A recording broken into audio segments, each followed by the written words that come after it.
윤석열 전 대통령이 서울구치소에서 특혜를 받고 있다라는 여당의 지적에 법무부가 구치소장도 전격 교체해버린 소식 어제 속보로 전해드렸습니다.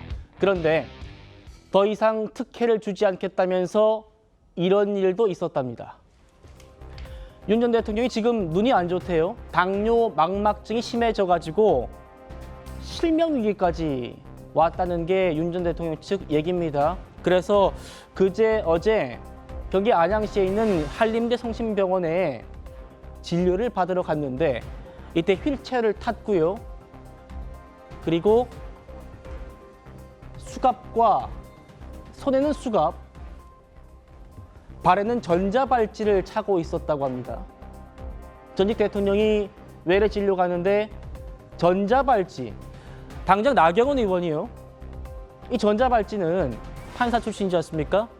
흉악한 범죄자, 흉악범에게나 채울 이 전자발찌인데 도주 우려 없는 전직 대통령에게 채우는 게 맞냐 이렇게 강하게 비판하고 있는 모양입니다. 박 대변인 어떻게 보십니까? 전자발찌라고 하는 것이 성범죄자들에 대해서도 그마저도 보호 조치로서 굉장히 제한적으로 이루어지는 거거든요. 그렇기 때문에 흉악범들에게만 하는 것이 맞죠. 그런데 윤석열 전 대통령이 아무리 큰 혐의를 받고 있다고는 하나 아직 구치소에 있는 피고인 신분입니다. 무죄 추정이 되고 있는 상태이기도 하고요. 피고인이 병원에 있을 때 병원에 방문하는 것을 특혜라고 하는 것도 맞는지 모르겠습니다. 그런 상황에서 오히려 일반적인 국민들, 그러니까 비례성에 맞지 않는 조치들을 했다라고 당연히 문제 제기가 가능할 것 같고요.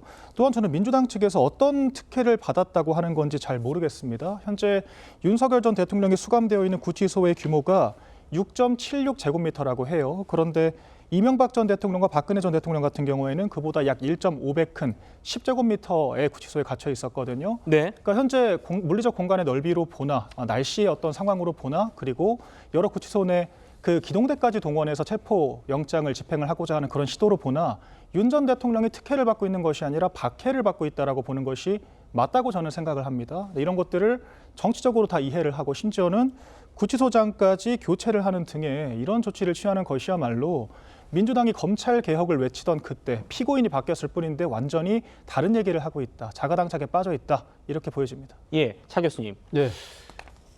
수감 중인 사람이 어떤 검찰이나 특검 조사받으러 올 때 수갑 찬 모습들은 저도 많이 봤습니다. 그런데 전자발찌를 찼다는 게 지금 좀 논란되는 것 같아요. 모르겠습니다. 전직 대통령이 전자발찌를 착용하게끔 하는 것, 이것도 지금 특혜에서 배제하는 거다라는 것 같은데 어떻게 보십니까? 글쎄요, 제가 지금 과문한 탓에 지금 그러니까 이 지금 수용자들이 외부 병원에 갈 때 전자발찌를 차는지 안 차는지 그것이 규정인지는 제가 정확하게 알 수는 없습니다만. 아 잠깐만 옆에 변호사님 계시니까 네, 한번 네, 뭐, 여쭤보죠. 이거는 규정이 사실은 어떻습니까? 개인적으로 과한 거예요. 왜냐하면 저희가 이게 보호 장비라고 하기도 하고 예전엔 계구라고 규정은 어떻습니까? 규정상에는 채울 수 있다예요. 채울 수 있다. 채울 수 있는데 어떻게 채워? 최소한으로 채워야 되고 아 채워야 한다라는 건 아니라는 거죠. 없습니다. 채울 수 사용할 수 있다라고 표현돼 있고 또 하나는 그 해당 당사자의 나이나 상태 이런 것들을 고려해서 적절하게 해야 되는 거예요. 그런데 병원에 가는 사람에게 수갑을 채우고 포승줄을 채우고 예를 들어서 전자발찌를 채웠다. 저는 역차별받는 거라고 생각을 합니다. 개인적으로 눈치를 보는 거죠. 정부에. 예. 저것을 특혜라고 글쎄요. 저것을 배제하는 것을 특혜라고 주장하는 그 자체는 행정법을 한번 읽어보셔야 됩니다. 알겠습니다. 팩트상으로는 채울 수 있다라는 강행 규정은 아니라는 거잖아요. 의무 규정이 아니라는 것 같아요. 그동안 사실 윤석열 전 대통령의 수감 생활에 대해서 특혜 시비가 상당히 컸잖아요. 바로 그 때문에 지금 서울구치소장이 전격적으로 지금 교체되는 상황이고 하다 보니까 아마 이 지금 교도당국 입장에서는 상당히 그러니까 있는 규정을 그대로 그러니까 최대한 일종의 적용을 해서 조치를 해야 되겠다고 아마 판단해서 가능성이 좀 그러면 크다고 봐야 되겠죠. 그런 부분들에 대해서까지 일종의 뭐랄까요? 그러니까 이 지금 정부의 책임을 따진다. 그런 부분들은 좀 과하다는 생각이 드네요. 그런데 어쨌든 이런 모든 그러니까 이 논란의 시비를 자초한 사람이 결국 윤석열 전 대통령 아닌가요? 네. 사실 이 지금 본인이 진술 거부권은 갖고 있지만 조사 거부권은 사실 없는 셈이나 마찬가지인데 다른 사람도 아니고 전직 검사, 평생 검사를 했던 사람이 그러니까 지금 수사당국의 소환에 거부를 해서 체포영장이 발부되는데도 불구하고 온몸으로 저항하고 그것도 모자라서 속옷으로 저항하는 그런 상황이라고 한다면 이런 모든 강력한 여러 가지 뭐랄까 규정 자체가 적용되는 것은 어떻게 보면 자업자득의 측면도 있다는 생각도 듭니다. 윤기찬 위원장님 뭐 못하신 말씀 있으시죠? 근데 이게 사실은 이제 그 교수님 말씀처럼 그 행위별로 거기에 대한 당부당이나 비판 여부를 해야 되는 것이지 연결시켜서 하게 되면 그러면 이걸 징벌적 개구 사용인가요? 그건 아니잖아요. 당신 안 나갔으니까 이번에도 이렇게 내가 강하게 할 거야. 저는 이렇게 되면 이건 인권 침해라고 생각을 하고 특히나 밖에 나가는 거 수용자가 밖에 나갈 때마다 저런 걸 항상 채우는 건 아니에요. 두 번째로 병원에 가는 거잖아요. 그렇다면 아까 말씀드린 대로 채울 수 있다라는 그 규정을 또 해석하면은 행정법에 그런 조항도 있어요. 이게 필요적인 한도 내에서 가장 적게 해야 된다라는 것도 나오기 때문에 실제 저 부분은 좀 과하다라는 생각을 합니다. 알겠습니다. 윤 전 대통령이 외래 진료를 가는데 수갑과 팔에는 수갑, 발에는 전자발찌가 채워진 채였다. 지금 논란이 되고 있는 것 같습니다. 어제 저희 정치다 시간에 서울구치소장이 갑자기 교체된 일 속보로 전해드렸었는데 윤 전 대통령에게 특혜를 주고 있는 사람이다 라고 민주당 의원들이 지목했던 그 장면이 있죠. 다시 만나보시겠습니다. 시위대들이 직원들을 에 대해서 뭐 가만두지 않겠다고 계속 이렇게 하고 그런 상황에서 그 직원들 본인들 의사도 확인을 해야 되고 법사위원회 요구에 대해서 피감기가 아니세요? 구치소장의 개인 시설이 아니잖아요. 여기가 개인이 공무수행하는데 협박을 받아서 그러면 공무수행을 안 합니까? 저희도 협박 받습니다. 저희가 요청했는데 지금 다 뺀 거 아니에요? 마이크 시절부터 해서 장난하세요, 총과장님? 당연히 CCTV라든가 바디캠은 공개할 수 있는 겁니다. 근데 뭐 계속 개인정보 보호 타령하세요? 저희들이 정확한 법률적인 검토가 있어야 될 것으로 판단이 됩니다. 일반 재소자들에게는 허용되지 않는 특혜를 제공했다. 저희들이 직접 이렇게 영장을 집행한 사례는 없는 걸로 저희들은 확인하고 있습니다. 그리고 수용자가 끝까지 이렇게 거부를 하고 있을 때 저희들이 물리력을 동원해서 이렇게 한 사례도 지금까지 저희들이 계속 찾아봤지만은 없는 것으로. 들으신 대로 서울구치소장은 규정대로 했다, 법령에 따랐다 이렇게 얘기하는데도 민주당 의원들이 호통을 쳤죠. 저렇게 한 지 사흘 만에 서울구치소장이 경질을 된 겁니다. 박 대변인님, 예. 정성호 장관이 페이스북에다가 이제 공개적으로 얘기를 했습니다. 그런데 일각 어떤 보도를 보니까 이 서울구치소장이 뭐 윤 전 대통령 1차 구속 때 부속실장이 휴대폰을 쓰도록 했다 뭐 이런 얘기들도 있던데 저희가 확인해 보니까 이 법무부가 그 사건은 확인 중이다 이렇게 얘기했거든요. 그러니까 그 말은 직접적인 경질 배경은 아니라는 얘기잖아요. 그럼 뭐가 문제였다는 거죠? 어떻게 보십니까? 그것을 경질한 측에서 직접 제시를 해야 될 텐데 제가 봤을 때도 민주당 의원들이 억지를 쓰고 있다라고 생각을 하거든요.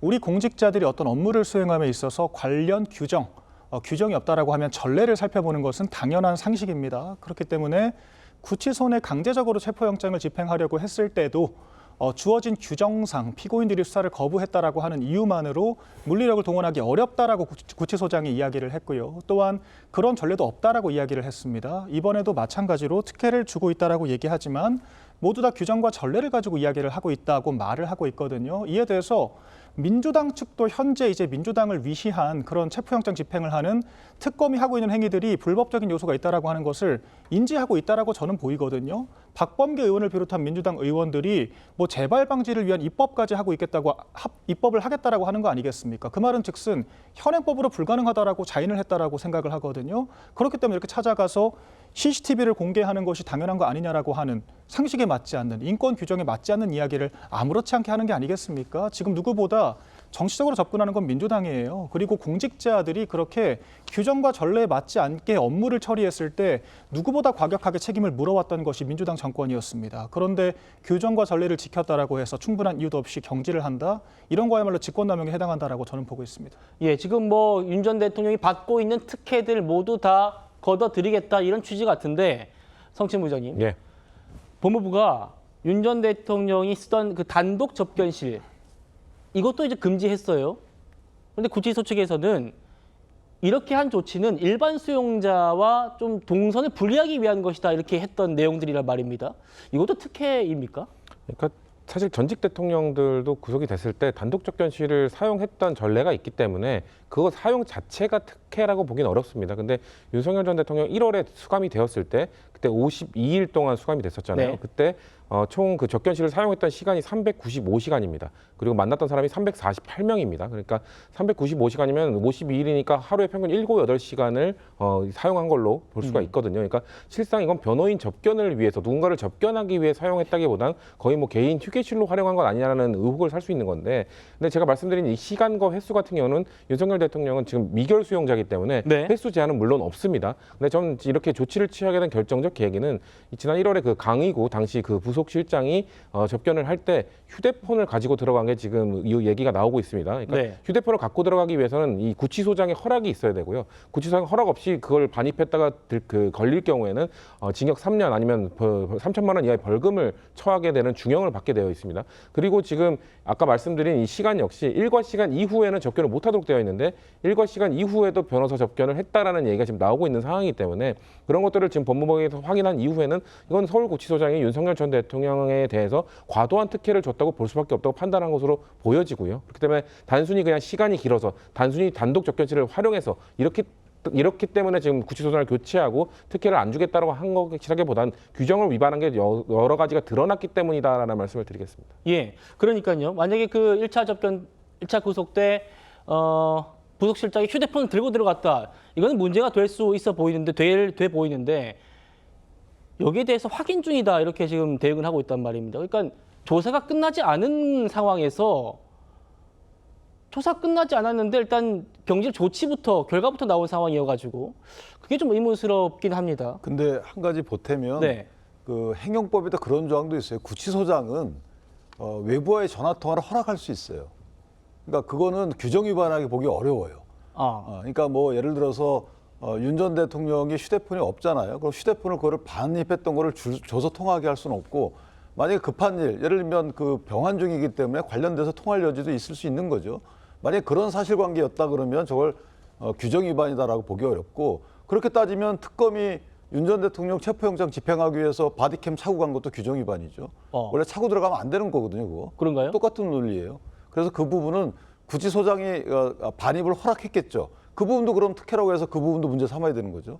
앞뒤가 안 맞는 말씀들을 하고 계신 거예요. 저도 짧게 보태면은 그 네. 1월 시기에 그 파면당하기 전입니다. 그 시기에 윤석열 전 대통령에게 핸드폰 사용을 허용했다는 게 얼마나 심각한 문제냐면은 그러니까요. 그 심각한데 그쵸. 그건 지금 아직 확인 중이다라고 그러니까 얘기를 하고 저는 있죠. 아마도 이거 지금 확인 중이라고 했지만 법무부 장관이 그러니까 예. 선제적 조치를 했다는 것은 그래도 어느 정도 조사 중에 있습니다만 충분히 확언할 만한 뭔가 증거들이 포착이 됐기 때문에 저는 선제적 조치를 했다고 보거든요. 이게 선제적 조치를 취한 다음에 말씀하신 것처럼 네. 갑자기 결과가 났는데 반입한 적이 없다더라라는 얘기가 나오면은 상당히 역풍이 있을 수 있거든요. 네. 그렇기 때문에 저는 법무부 장관이 충분히 그런 것들을 확인하고 저는 조치를 취했다고 생각합니다.